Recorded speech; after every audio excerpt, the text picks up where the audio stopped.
Chapter 12.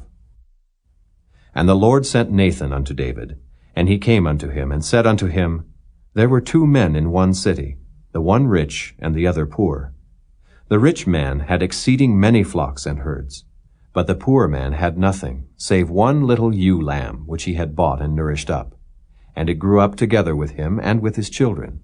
It did eat of his own meat, and drank of his own cup, and lay in his bosom, and was unto him as a daughter. And there came a traveler unto the rich man, and he spared to take of his own flock and of his own herd, to dress for the wayfaring man that was come unto him, but took the poor man's lamb, and dressed it for the man that was come to him. And David's anger was greatly kindled against the man, and he said to Nathan, As the Lord liveth, the man that hath done this thing shall surely die, and he shall restore the lamb 4-fold, because he did this thing, and because he had no pity. And Nathan said to David, Thou art the man. Thus saith the Lord God of Israel, I anointed thee king over Israel, and I delivered thee out of the hand of Saul. And I gave thee thy master's house, and thy master's wives into thy bosom, and gave thee the house of Israel and of Judah. And if that had been too little, I would moreover have given unto thee such and such things. Wherefore hast thou despised the commandment of the Lord, to do evil in his sight? Thou hast killed Uriah the Hittite with the sword, and hast taken his wife to be thy wife, and hast slain him with the sword of the children of Ammon. Now therefore the sword shall never depart from thine house, because thou hast despised me, and hast taken the wife of Uriah the Hittite to be thy wife.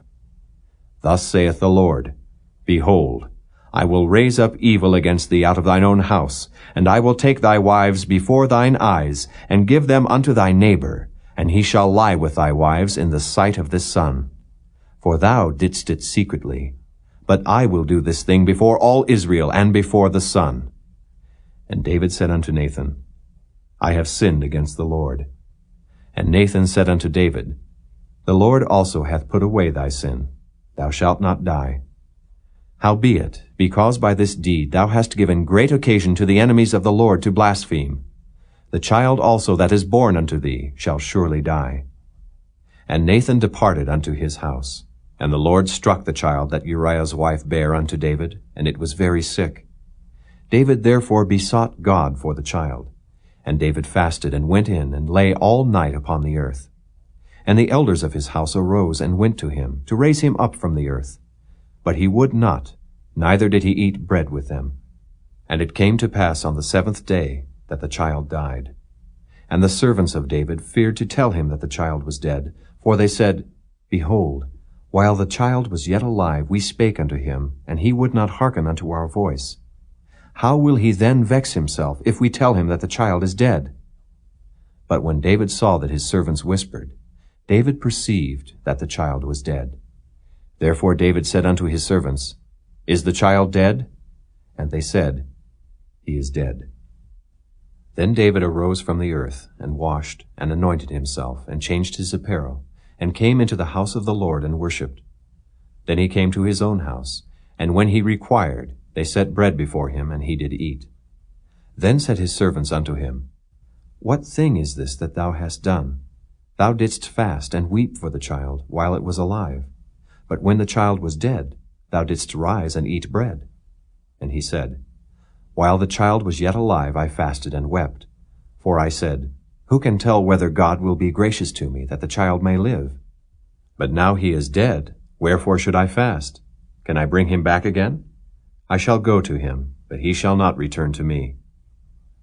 And David comforted Bathsheba his wife, and went in unto her, and lay with her. And she bare a son, and he called his name Solomon, and the Lord loved him. And he sent by the hand of Nathan the prophet, and he called his name Jedediah, because of the Lord. And Joab fought against Rabbah of the children of Ammon, and took the royal city. And Joab sent messengers to David, and said, I have fought against Rabbah, and have taken the city of waters. Now therefore gather the rest of the people together, and encamp against the city, and take it, lest I take the city, and it be called after my name. And David gathered all the people together, and went to Rabbah, and fought against it, and took it. And he took their king's crown from off his head, the weight whereof was a talent of gold with the precious stones. And it was set on David's head. And he brought forth the spoil of the city in great abundance. And he brought forth the people that were therein, and put them under saws, and under harrows of iron, and under axes of iron, and made them pass through the brick kiln. And thus did he unto all the cities of the children of Ammon. So David and all the people returned unto Jerusalem.